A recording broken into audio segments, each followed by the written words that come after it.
అందరికీ నమస్కారం అండి. నేను మీ మురళీకృష్ణ మాట్లాడుతున్నా. మురళీకృష్ణ అగ్రికల్చర్ సపోర్ట్ ఛానల్కి స్వాగతం సుస్వాగతం అండి. ఈరోజు ఇటు సైడ్ కొద్దిగా చిన్నగా వర్క్ ఉంటే వచ్చామండి. ఇది కర్ణాటక చిక్బల్లాపురం. ఇక్కడ కూడా ఎక్కువ భాగము నేను గమనించింది ఏమంటే ఇక్కడ రైతు లేడు. చూసింది ఏమంటే ఎక్కువ భాగం చూడండి, కింద ఆకంతా పండుబడిపోతుంది.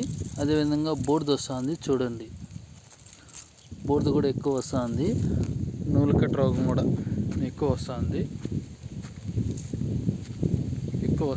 చూడండి. నేను ఇక్కడ గమనించింది ఏమంటే తోటలు అయితే నేను ఎక్కువ భాగం ఇక్కడ గమనించింది ఏమంటే బూడిద ఉంది, అలాగే నూలుకట్ట రోగం ఉంది, అగ్గి తెగులు ఉంది. ఇవన్నిటికీ ఇక్కడ మన ఏపీలో అయినా అలాగే ఉంది, కర్ణాటకలో అయినా అలాగే ఉంది. అలాగే ఇక్కడ అక్కడక్కడ ఎక్కువ వైరస్ కూడా ఉంది, ముడత కూడా ఎక్కువ వస్తుంది. దీన్ని ప్రతి ఒక్కరు కూడా గమనించుకొని వైరస్కి ముందు జాగ్రత్తగా స్ప్రే చేసుకోవాల్సిందిగా చెప్తున్నాము. అలాగే ఇక్కడక్కడ అగ్గి తెగులు కూడా వస్తుంది చూడండి.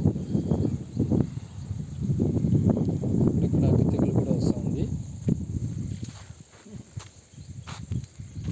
వీటికి అన్నిటికీ ముందు జాగ్రత్తగా స్ప్రే చేసుకుంటే ఈ పంట అనేది ఆరోగ్యంగా ఉంటుందని తెలియజేస్తున్నామండి.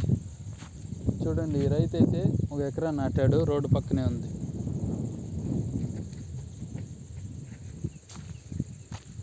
ఇక్కడ రైతు నింటే మీకు రైతుని పరిచయం చేయించిందాము.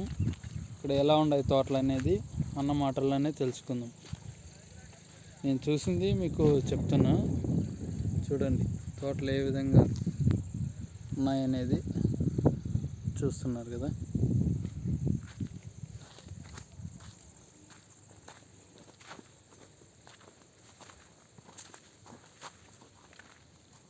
ఎక్కువ భాగం ఇప్పుడు ప్రతి ఒక్కరివి తోటల్లోనే నేను గమనించింది ఏమంటే ఇక్కడైనా కానీ, కర్ణాటక అయినా కానీ, ఏపీ అయినా కానీ ముడత వస్తుంది. అలాగే కింద అగ్గి తెగులు వస్తుంది. అగ్గి తెగులు ఈ విధంగా వస్తుంది. అలాగే బూడిద కూడా వస్తుంది.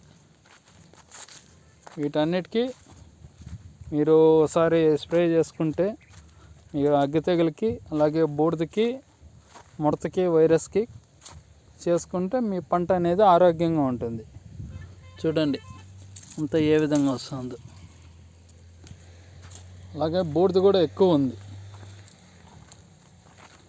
చూడండి.